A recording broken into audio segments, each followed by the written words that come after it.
Yes, shell and coil type condenser have a capacity at around. See, water cooled condensers మనం హార్డ్లో 3 types ఉంటాయి అనుకున్నాం. Water cool లో 3 types చూస్తే first one that is the double pipe or the tube and tube or the tube in tube ఎట్లాగే అనుకున్నామండి. Pipe in pipe, tube in tube, double pipe ఎట్లాగే first type వస్తుంది. Second one that is shell and coil, third one that is the shell and tube అని అనుకున్నాం. Here shell and coil type అంటున్నారంటే we know that shell and coil type is used for the refrigerant capacities up to 50 ton of refrigeration.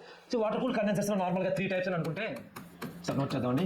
Water cooled condensers లో 3 types అని అనుకుంటే first one that is the double pipe ఆ pipe and pipe tube in tube ఎట్లాగే అనుకోవచ్చండి. And దీని వచ్చి up to 10 ton of refrigeration వరకు మనం యూజ్ చేస్తారని చెప్పుకున్నాం. Clear. And the second one that is the shell and coil. ఇప్పుడు మనకు కనిపిస్తుంది అదే కదండి షెల్ అండ్ కాయిల్ టైప్. ఈ షెల్ అండ్ కాయిల్స్ ని up to 50 ton of refrigeration వరకు యూజ్ చేస్తారని మనం ఆల్రెడీ చెప్పుకున్నాం. And third one that is the shell and tube అండి. ఇవన్నీ వాటర్ కూల్డ్ కండెన్సర్ టైప్స్ వస్తాయి మనకి. Shell and tube.